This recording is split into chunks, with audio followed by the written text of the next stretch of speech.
Totally.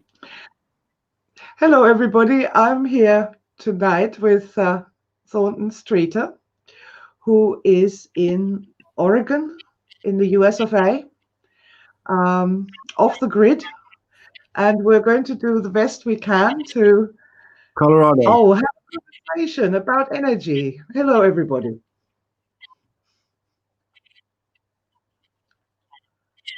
We've got we've Yes, got a delay, wonderful. haven't we here? Okay, Thornton, so say something. Yeah, we'll get used to it. Okay, well, when you mentioned this subject earlier, which is such a kind of chalice for all of us, it's the thing that we work with. It's like our chisel, our spanner, our wrench. I'm reminded by my own kind of journey, and without getting too esoteric, Oh, please I do. do think that well, what I think is that I tell you, I had an experience sitting having breakfast with a friend and a cat a couple of years ago. Maybe it was 3 years ago. And we were both really in a good state of, consciousness, both really in the zone, you could say. And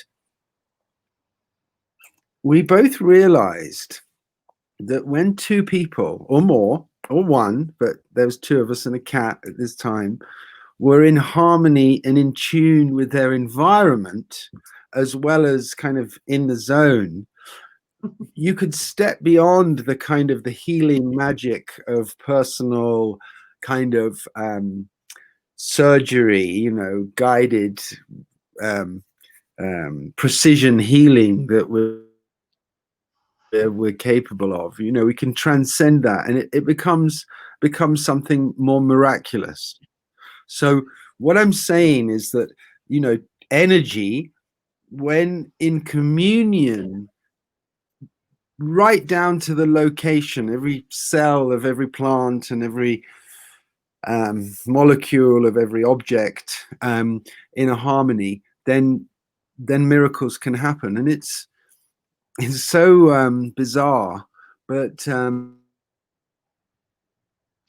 See, I don't think it's for me, bizarre. and well, it's not bizarre. I mean, it's something to embrace. But my point is that it got me thinking a lot more as a scientist about the environment.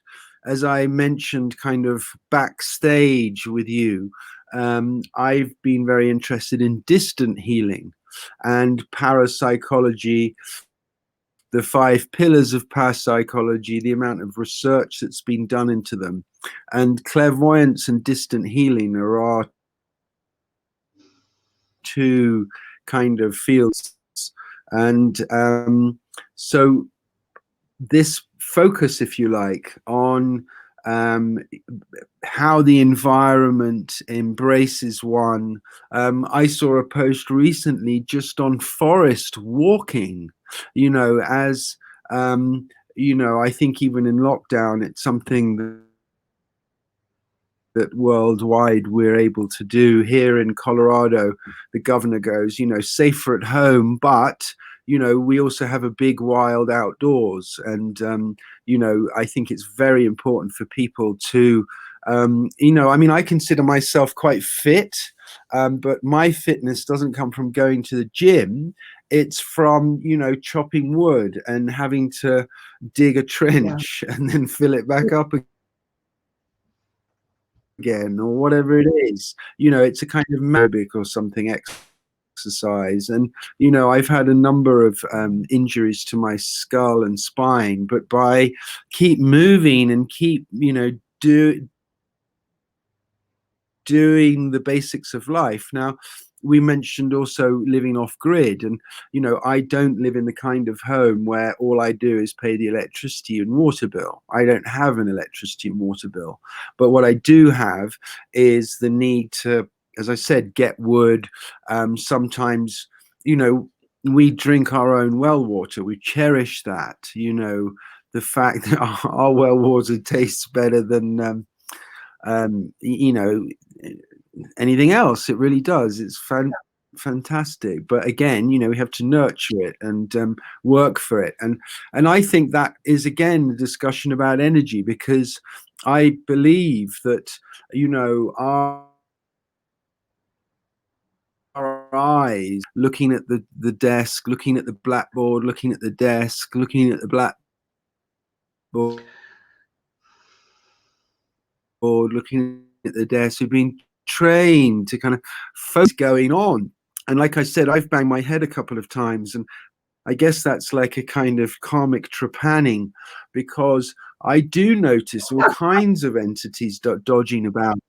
And and the fact is that, you know, our eyes are part of a carbon-based system, and we can only see other carbon-based life forms in the normal state. And again, with the school programming, that becomes very narrow to pencils, door handles, pavements, you know, places of work. Yeah, I call that the hard. There potentially is a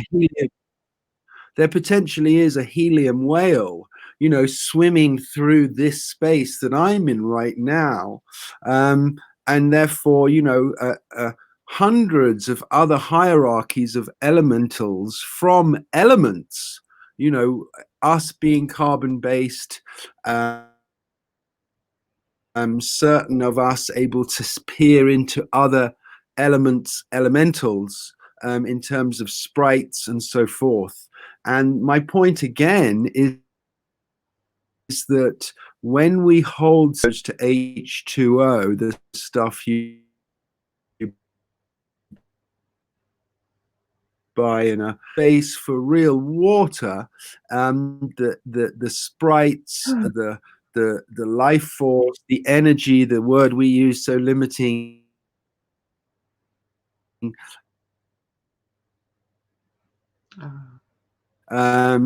is able to, it's somebody making tea, or any drink, they pour it from a great height, because the vessel, especially a vat, liquid, and when you pour it like even a waterfall, then these sort of energies can rush in. And I think, you know, just our taps are enough of a waterfall, you know, that drop of distance from the tap to a glass held, you know, in the bottom of the sink. And then, of course, you know, how to optimize that amazing substance. I mean, you know, we take everything for granted, that water to us is just a liquid in a bottle. We don't understand its magical qualities at all. And I think it's beautiful that people like Emoto and crikey, I'm going to slay it, to do apologize. There is a Pollock, that's it. He's doing a lot of interesting work, and you know, the fourth state of water and structured water. We're really learning a lot about this kind of substrate. And you know, if you think about us, you know, we're just a dirty bag of water. I mean, we're 99% water molecules when you actually statistically analyze it. So the spirit, the soul, of water. I have to say, I have to stand up here for myself. I am a wonderful bag of water. I'm an awesome water container. Yeah. Well, when I say dirty, I'm a glorious bag of water. Well, well, hang on a second. In some people's vocabulary, dirty is a good word, is a nice word. You know, I can be dirty, and you know, that's not dirty at all. So yeah, I apologize. That's me just using my. I am technically a Cockney, my dear. I am Cockney, so I am allowed to make up new rhyming slang at any point and get away with it. Okay, I wrote a meditation many years ago, called Wisdom of the Water. It was absolutely lovely, where you become the water in the water cycle, and you become the clouds, and then you rush down throw yourself into the ground as raindrops and filter through into the soil and lie in the dark reservoirs and rest there. And then you burst forth in the spring, and it just was Wow, absolutely beautiful. It's really beautiful, and I just love that. I can feel Water that. is a wonderful thing, a wonderful thing. Well, you know, I'm inspired by this discussion, Silvia, to make everything that we talk about relevant to our, you know, listeners, our friends who are sitting with us invisibly, you know, in future time and now, and embrace the fact that, you know, they are not without power. Even if they live in a terrace house or an apartment building, you know, go down to the charity shop, buy yourself a lovely old glass jug. I think they're lead crystal, but I don't know where the lead comes into it. Yeah, You know, get one of those little doilies, the shells around it, fill up that jug, put in 5 or 6 big crystals, um, rose quartz, something so big that it's not going to pour into your glass when you tip the jug out, kind of thing. And then make your own delicious, healing, powerful water by leaving this jug in the sunlight and oh allowing it yes. to energize. And you know, all you need to do is squint your eyes at the sun when it's near to setting, and you see all these amazing golden rays coming into you. And of course, that's what goes into the water, and that Yeah. energy is what the sprites and the lovely kind of effervescent emanations love to play with. And then, you know, And I it's mean, I think it's very it's what important for us to understand, Sylvia. Sorry, I don't it's mean to speak over you, it's what but the our energy Chinese say body, that we are mo pardon me? One it's more what time? our energy body wants and needs. Our energy body is, is Yeah, what that's what it needs, the golden rays of the sun, the sparkling energy of the water, of the crystals, of love and communication and healing. This is what our energy body needs to be strong and happy and powerful. It's so yeah, it beautiful, doesn't really. take much. Yeah, well, I'm sure you can see my face all fully means the rays of colors or something. I'm not 100% sure, but we do have glorious sunlight here. And I think that is the point we're getting to, is that, you know, this lockdown or these lockdowns have made 2 groups of people realize 2 different things. One group of people have realized they made the right choices already because they sit with good stores, with nice vegetable gardens, with their own supplies, away from all the noise and the nonsense, and pretty much maybe working from home uninterrupted by what's going on. The second group of people is everyone else who realizes the choices they need to make now, so that if this thing is prolonged, or if this is the new status quo, or if something like this happens again, they're much better prepared for it. So in a way, I see these things as a kind of win-win. But it does obviously all revolve around one thing, which is focused intent. I remember stumbling across that pair of words in the last 10 years and just realizing that it was the kind of ability to it's like a sight for my third eye. You know, you screw one way and you screw the other way. You know, you've got the longitudinal, latitudinal triangulation required to actually do that. Focus your intent, because your intent is your energy. And so all you're really doing is focusing your energy. But what a lot of us do not realize, Sylvie, is that there is a kind of kundalini process, a kind of opportunity to fall off at any moment, because in order for us to focus our intent, we already need to be standing on one leg, rubbing our stomach, tapping our head, spinning 7 plates. There's all kinds of um, these are Distraction. again analogies, my dear.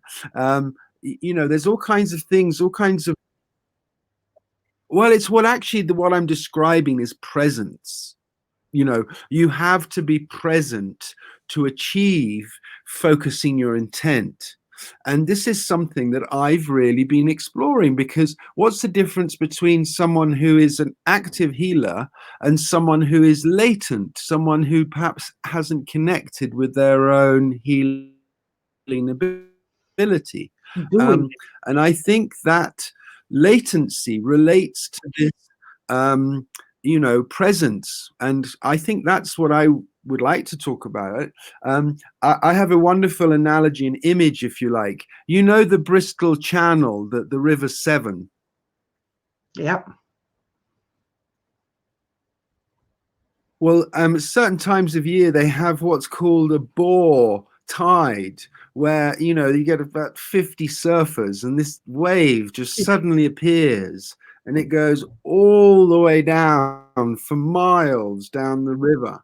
And that's what waves do. Waves travel across the ocean for thousands of miles. And many of us imagine a wave. We imagine the wave that's crashing on the beach. Well, in my analogy, I'm not talking about the wave crashing on the beach. I'm talking about this wonderful bore wave that seems to kind of flow in a sense of presence down our river of consciousness.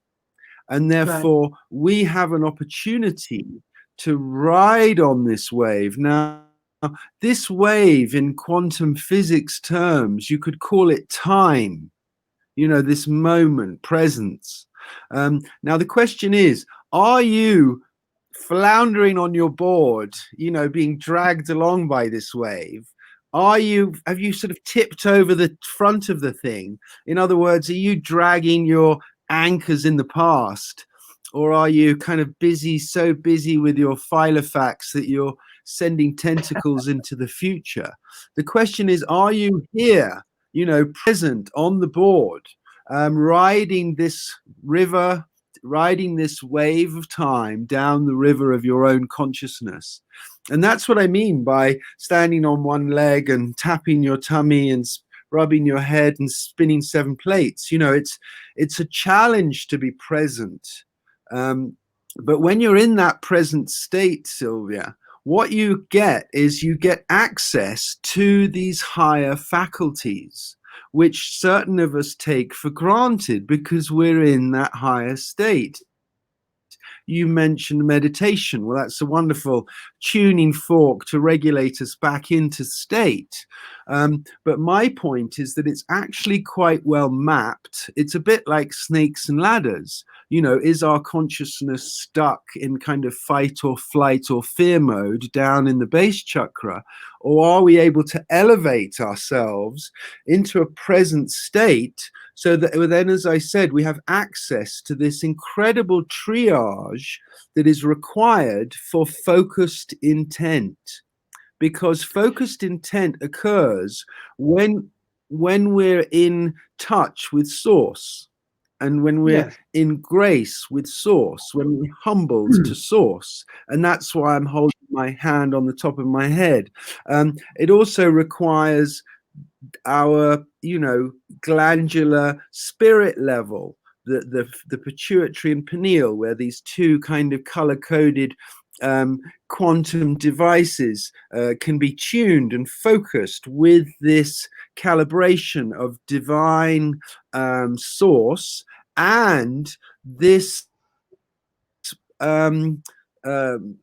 bridge throat chakra communication equipment. Because if we don't know what we're going to intend, which is developed in the communication equipment, then we don't even have that urge. So my point is that many of us are well trained. A good school for training would be yours, because you understand all of these various different subtleties. And as more and more people embrace this great awakening, I think it's important for information to be freely accessible. You know, Yeah. you know, you don't need to sign up for our ashram here. You know, this is just from No. our hearts to yours.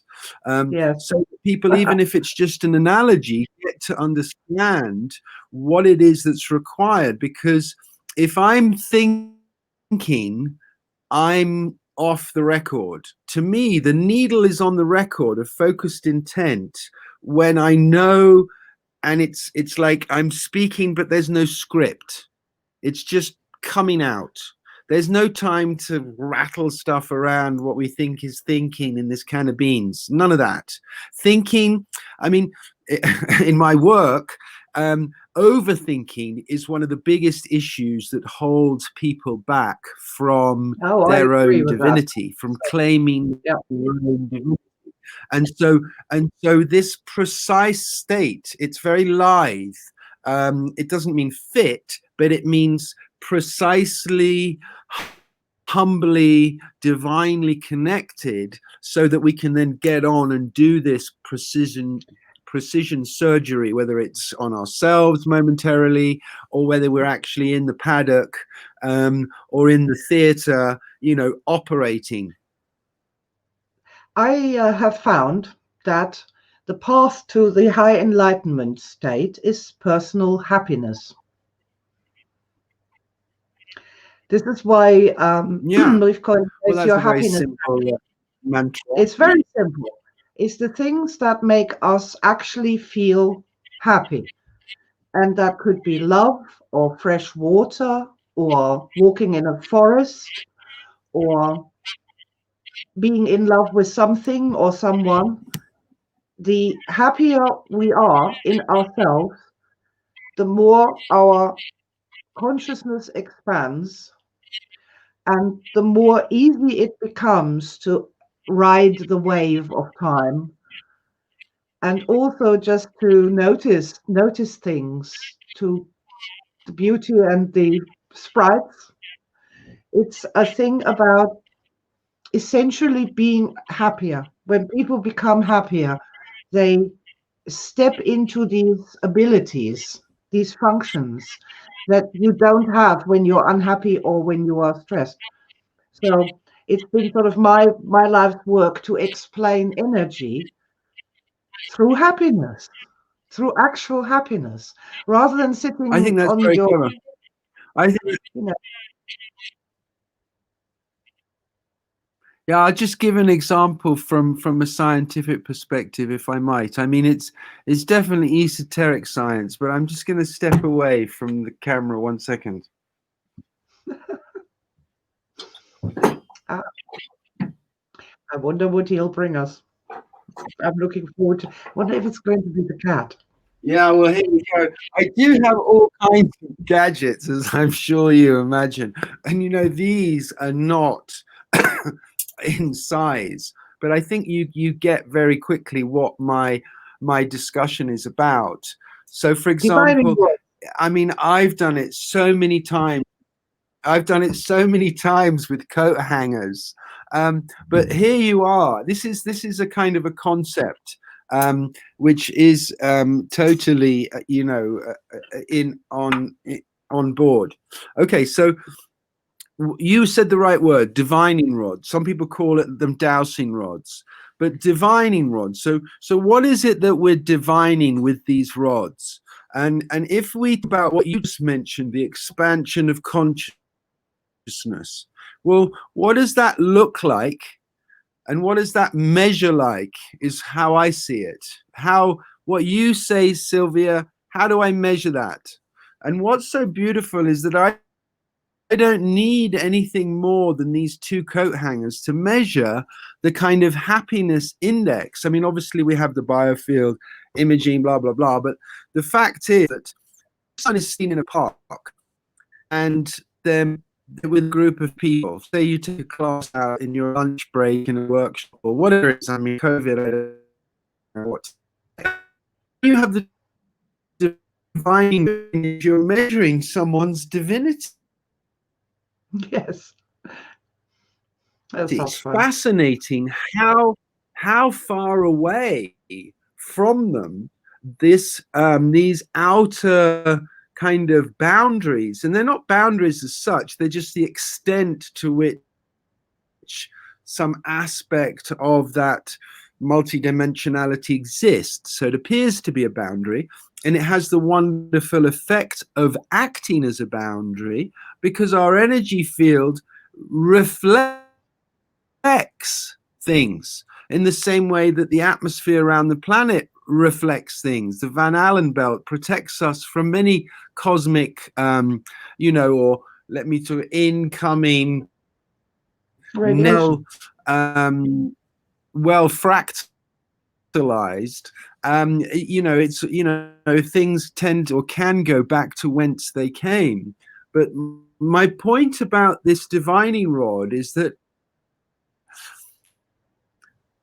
I reckon with a dozen people, you could your pain scale and your SUD scale, and you'll have to remind me the name of the one that you use with the yellow and gold. I mean, with the blue and gold. The Sue scale that measures happiness, not That just misery. 0 to 10.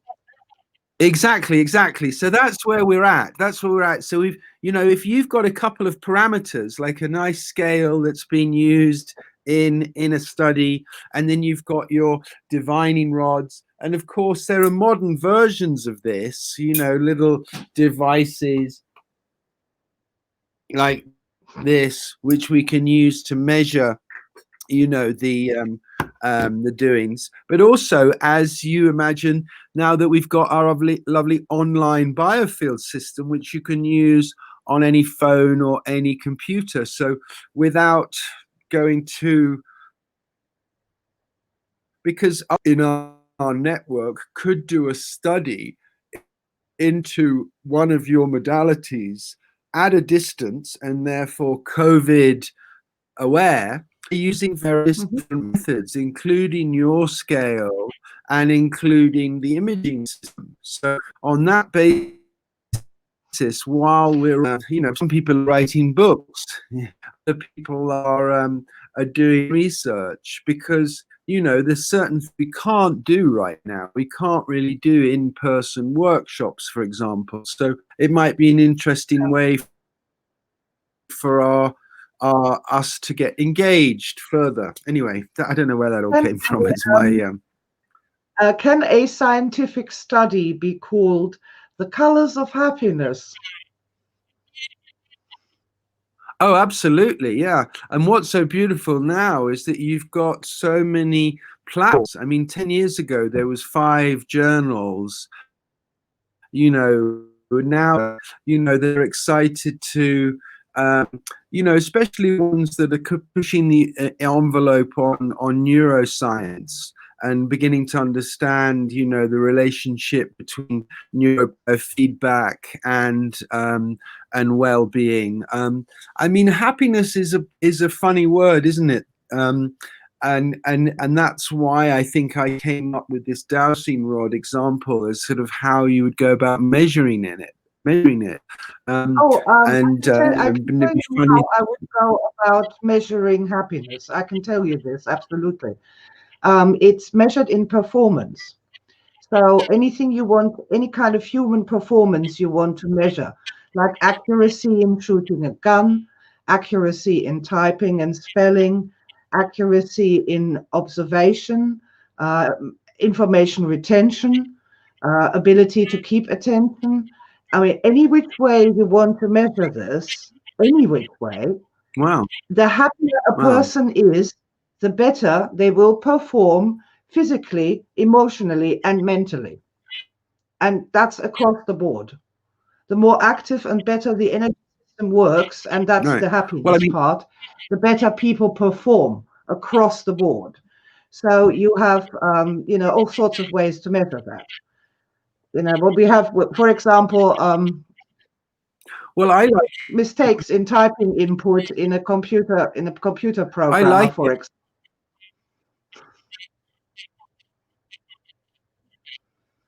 Right, and then you can just see how many letters there are mistakes. I like it because it's non-confrontational with done with this world healthcare. I think I was very excited excited to discover that they still use the word prepone.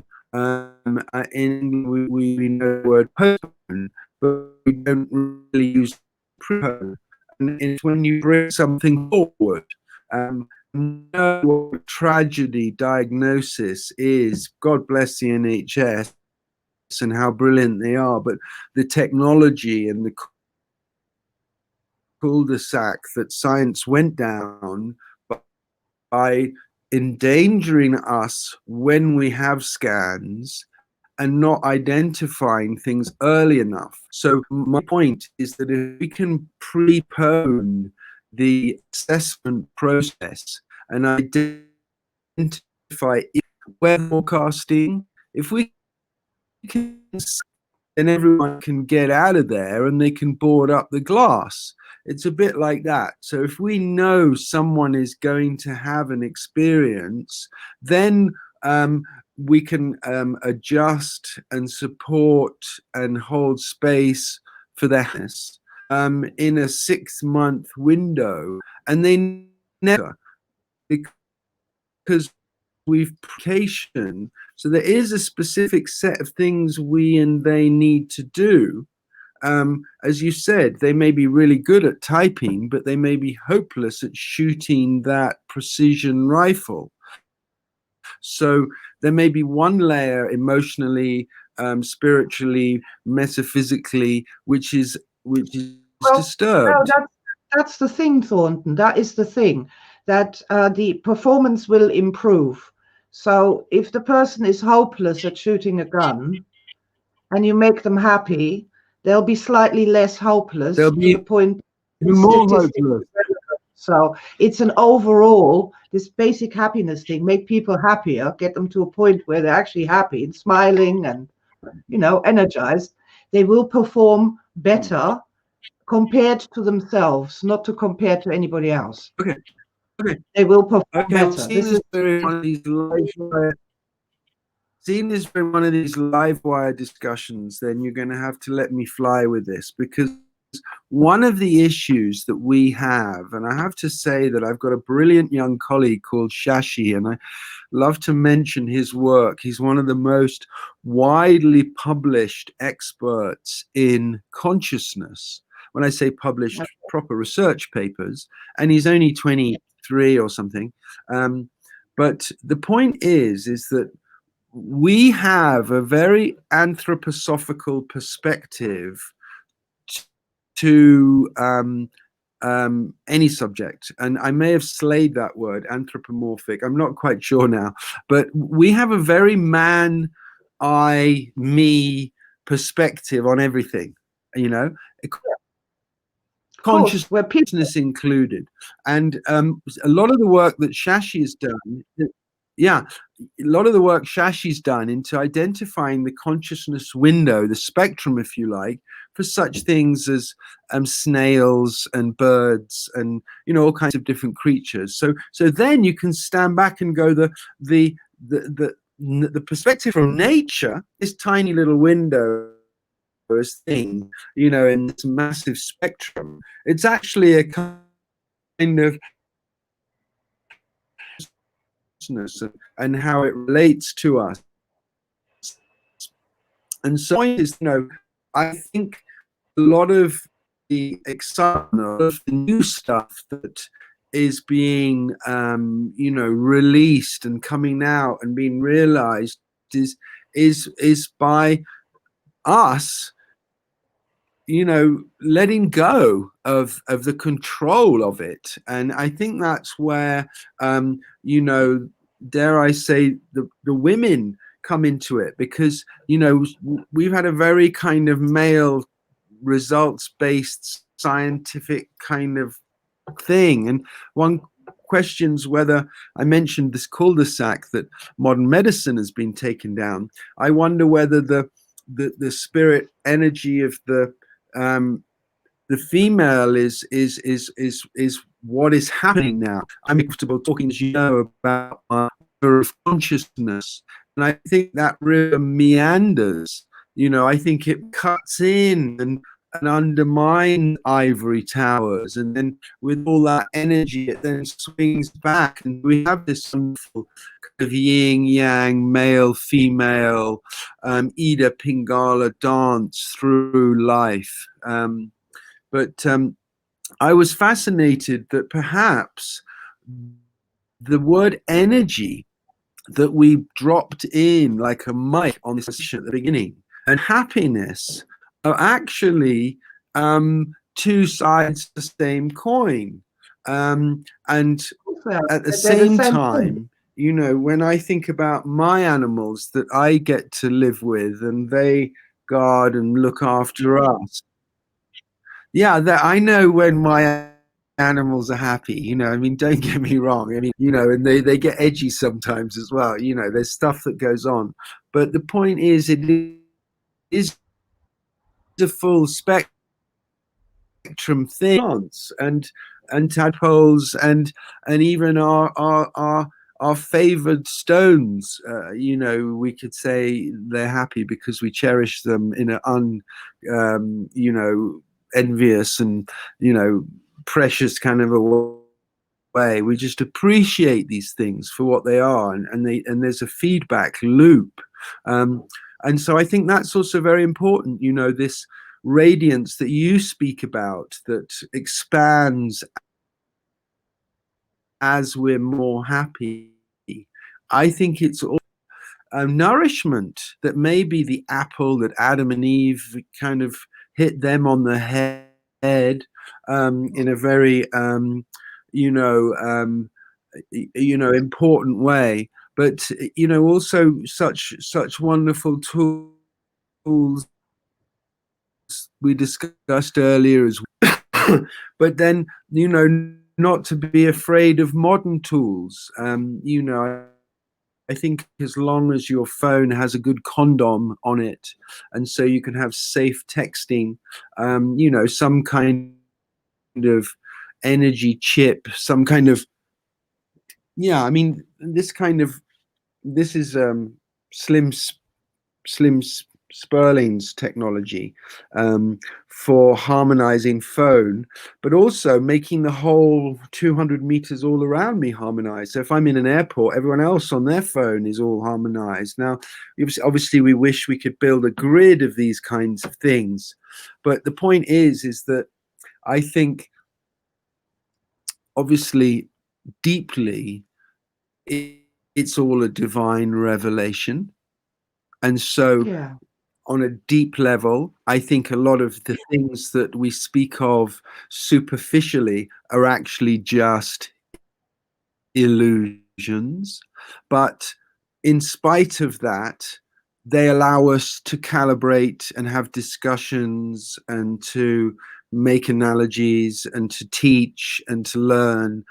So I think it's really beautiful that, you know, we can step back out of the inner sanctum and yet still be in full kind of worship, you know, of that divinity. So, for example, when I see an orange, I see a ball of light. You know, the tree has sucked the living daylights out of the sun. These leaves are all very sophisticated solar panels. The tree itself wants to nurture its seeds, so it's given it the seeds everything they need, a little packet of water, something that's going to become soil very quickly, the pulp, and then all this light. And so, you know, I'm fascinated in this process of people discovering their own light and enhancing their environment so that they can optimize that. So there's not negative things drawing on their light, there's positive things harmonizing their light. And it could be something as simple as a drawing or a treasure map, you know, having a treasure map on your refrigerator of how your family wants to be in a couple of years, or you know, we have a fabulous, amazing thing upstairs, which is we knew the fires were coming to our house. So Sienna, my little charge, drew a picture of our home with a cusp of light, protective light around the house, and That's had all cool. these angels all around it, very specifically. Now, It so I worked. had that picture the day that we were. I had this picture the day we were evacuated, a beautiful color crayon drawing. So I pinned it up, not on the front door, but just inside the front door with blue tack. And I tell you, the flames, the flames licked all the edge of my house, exactly where this cusp of protection that this 8-year-old drew, Ah, exactly the flames. So it was, beautiful. well, we do feel like we were, and to It's be beautiful. home after being a few weeks. Yeah. I mean, to sleep in your own beds. I have plenty of neighbors down the mountain whose houses burnt down. So Yeah, we do know appreciate how it. lucky we are.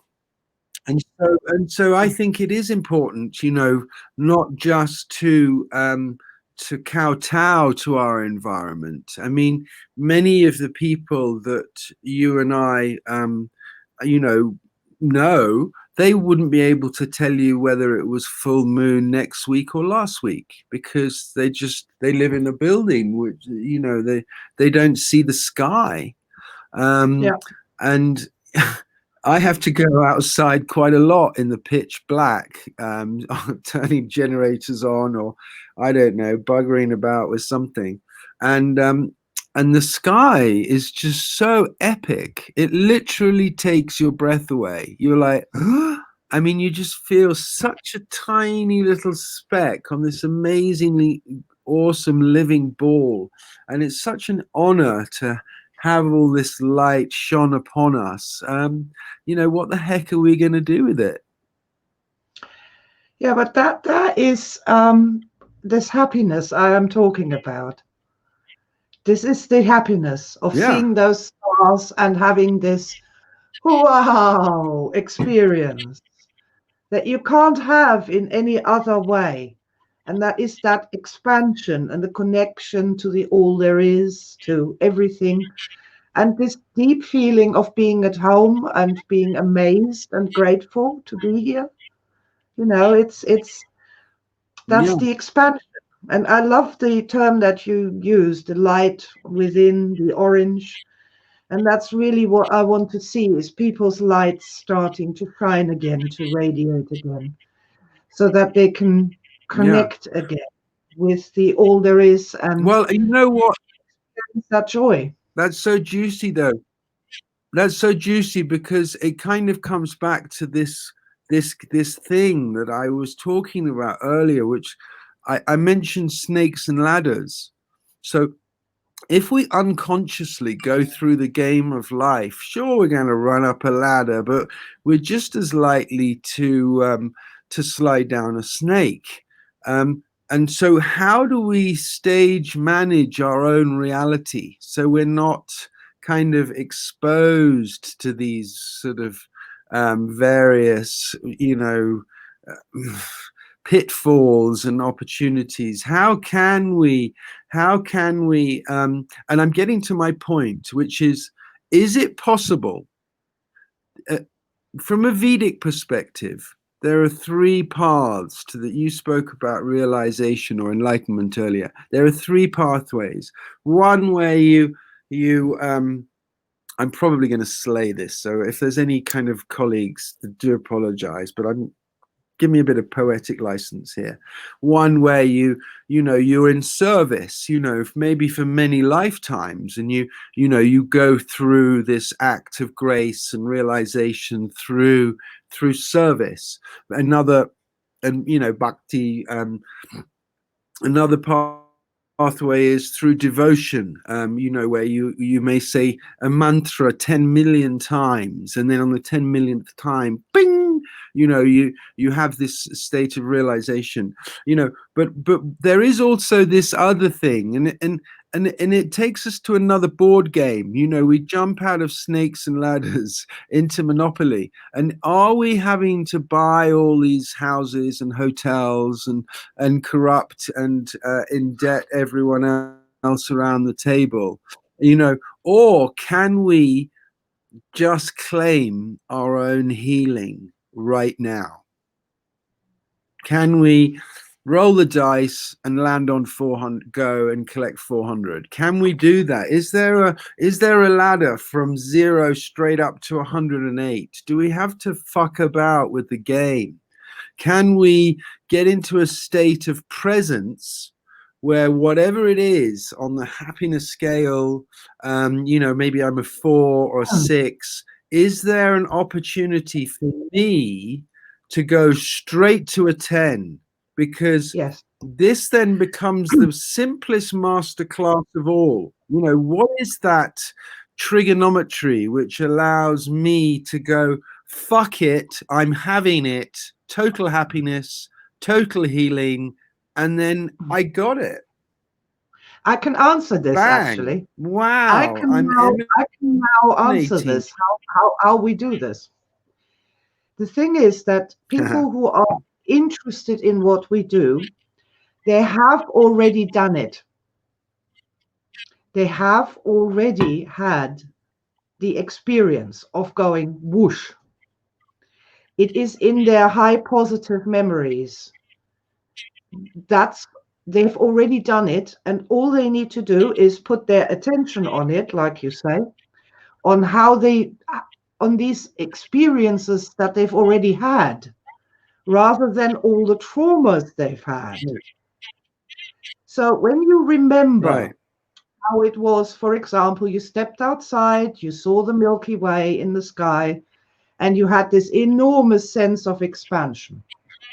That gives you a personal example of how you do enlightenment, how it works for you. So that's my star matrix thing. Yeah. So by actually focusing on the times, remembering the times where you've already done it, we learn how to do it more and better in the future, because that's where the information is to be found. That sounds like making. It's very simple. Making a pearl necklace. It's really cool. Yeah, it's good fun. Well, I mean, I think that's what I'm about as well, because I each year I have a different theme for my lectures. Going back, oh crikey, last year it was called The Science of Healing. Okay. I did Journey into the Chakras. I've had very different themes to my lecture series. And this year, my lecture series is called Choose It, Claim It, Own It. Hey, And I like that. I mean, that is quite weird. Yeah. It's kind of weird, but in a way, I think because we've been able to have this discussion, and obviously I've been able to say, you've been very kind and let me speak. In a way, I've been kind of unfolding what I mean by choose it, claim it, own it already in this conversation, because in order to choose it, you have to know what it is that you're choosing. And that's where the focused intent comes into it. Yeah. And then obviously the other side to it, I think I have to add, is that my confidence in this trilogy, it comes from scientific experience, in that I've sat with many, many, many healers with the biofield imaging system, the biofield viewer, and I've been in that instance where I've encouraged them, as they see themselves on the screen, to transform and optimize and improve the symmetry and then the brightness of their own field right there and then. And over the last 10 years, I've come to identify this process as biofeedback as opposed to biofeedback. I call it biofeedback. And other people now talk about it as well. And the soul mirror is an extension of that, because it allows the general public to look at themselves in the soul mirror, and with focused intent, take that pink area on either side that could relate to their clenching, and loop through biofeedback, focused intent, in precision healing in such a way, after a few days, they're no longer clenching at night in their sleep. It's this kind of thing that we're doing. And I see it as a global challenge, because for 20 years, I challenged my practitioners to engage with the general public in this way. And they did. You know, we have as many biofield systems out there as there are PET scans, you know, the top medical screening devices. They're only in their thousands, and we have thousands of devices. But now we're going directly to the general public. And the question is, how do you interpret what you're seeing? And the question is, and the answer is, it doesn't matter. Yes, it's only about the feedback to see how because it changes. It isn't matter. Yeah. Yeah, Can I just exactly. And that's how you end up claiming the thing and owning it. Yeah. Can I just say that in 2002, we had a biofield feedback machine at the energy conference in Oxford. And we took pictures of before and after an emo session. And that was awesome. Yeah. You could see it changing in real time. It was really, really groovy. Well, you're the hostess, the mostess. And to be honest, I really enjoyed your event in Brighton as well, because you very kindly invited me to speak at that event too. And the thing that I really remember and cherish, because it was such a grand event with people from all over the world, and we are talking nearly 20 years ago. So, you know, starting out, I was able to invite my father and my stepmother along that lecture. And I think, did we all stay in some very nice Brighton hotel? Anyway, I remember it very well. And my dad and my stepmother, you know, you never really know when you go out on a limb, you know, whether you're going to have the support that you know, your ancestors could direct on you through your living relatives. And I think that one week I got such good encouragement from my peeps. Oh, that's really nice. You know, it was a nice biofeedback loop right there and then, you know. Yeah, so, you know, we do go back. You're right. I mean, you remembered Oxford. I mean, how grand it was that we were all at an Oxford college, you know, talking about these fabulous things. That was great. That was a great And ASAP, of course. Yeah, the ASAP, of course, has gone on to do great things in America. And I don't think, if it wasn't for you and I think Susan, who brought that event together, you know, we wouldn't have met. And I've collaborated with probably 40 people who were at Oxford over the years, or their Scions. I mean, it really was a seminal event in energy medicine. And I think it's probably why you... Seminal. I thought it was, this is a seminal event that will be more appreciated as time goes by. You know, it's well, actually, the literature was really good. I still have all the brochures and folders from that first event in 2000. I say first, it was the first time I was invited to speak at an event, I think. So, you know, that's why I say first, but it was first for a lot of people. And there was a plane load of Americans, which of course was totally unique, that we got to embrace our cousins of similar language. And I think a lot of seeds were sown, you know, between EFT groups and other energy psychology, energy healing groups, all from different perspectives through that event. So yeah, seminal it was. It is all about energy. It's about our living energy bodies. And to see, the problem that I know we have with science is science tries to get away with 5 senses. But we don't just have 5, we have 6. And the 6th sense is emotions. Emotions come from the energy body. And when you do medicine or science with six senses instead of five, that's a paradigm shift. Yeah, well, I think that's what we have been doing. I mean, because we set out, I mean, there's two things that happened to us. One was that this fabulous chap called Shukla took us under his wing and set about finding an institute somewhere in the world that would be, you know, the right place to do sixth sense science. And we ended up at the World Peace Center, which is the United Nations funded facility at MIT, and it was all thanks to him. And I would say another thing is that several times people tried to sabotage our labs for one reason or another. And we had an umbrella of protection in the sense that the director of the institute, when you walked into his office, he had all these fabulous pictures of saints, and they all had halos around them. And when we first met, I told him, I said, I researched those things around all the pictures in your office.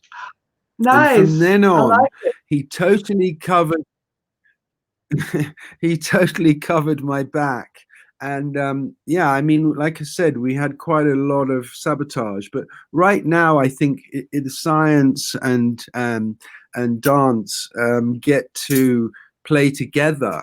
And I think that's why, you know, we are all our own scientists. I mean, you know, we do more research into our symptoms and our little spots and boils, you know, than the average doctor knows. So, you know, I think we can empower ourselves further by allowing ourselves to, you know, diagnosis is such a funny word.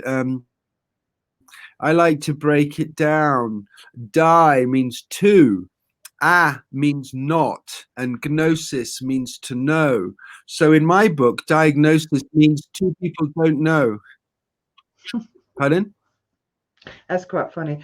Yeah, well, I wanted to say that I'm kind of a bit bored with healing. Sorry, I think there's that a we bit of a need to time lag go. there. We really need to go further than just Your healing. turn, my dear. You say something. Yeah, this endless healing It was is a bit just muffled. this endless healing. Two. This is the wrong focus. We need to go much further than that, and healing then simply Okay, well, becomes. I don't know. Can you hear me? Have we I can run still out hear of you. time? Is that what you're suggesting? Yeah, we're running. 2 minutes. We are running. Yeah, we are Ah, running out of time.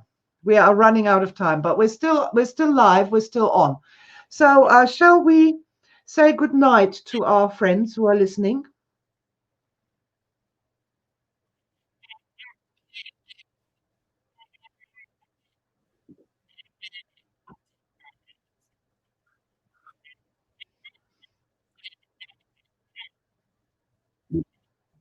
I We're having a Well, lag here. I think that's what we have been talking about in a way, is what is beyond healing. Because in order to claim focused intent and use it, and in order to be present and to be riding that wave of time, you know, we're already pretty perfect. So yes, I think you're absolutely right. I think it's gone beyond the healing journey to claiming and owning our optimization, and then seeing what a whole load of optimized people do in community right now with a lot of very challenging circumstances. But I think that's really what we're doing. It's like people spend so much time talking about being awake when actually we wake up every morning and we have a whole day which could be a miraculous day of interaction with a growing community. And I think that's where we're heading. I think loneliness has been the biggest bug in COVID, and I think it's going to push people into realizing all they needed was to have breakfast with a couple of other people around a big old wooden table, eating a homemade loaf of bread or some porridge or something, and everything would have been absolutely all right. And England and Britain is the whole world is full of amazing big old empty buildings. I hope we fill them up and start creating communities, because it's communities that, then it's not just one little voice. You had to be lucky and write Harry Potter, or no, you're just part of a fabulous project cleaning all the rivers on the planet, or community. Anyway, we're cooked, aren't we, my dear? We've run over the hour. Everyone wants to run out and breathe fresh air or make a cup of tea. Oh, it's lovely. It was very lovely talking. Shall we speak again sometime soon? Yes, we will. It'll be absolutely wonderful. So we'll say goodbye to everybody. Thank you very much, everybody, for listening, and see you again soon. Bye for now.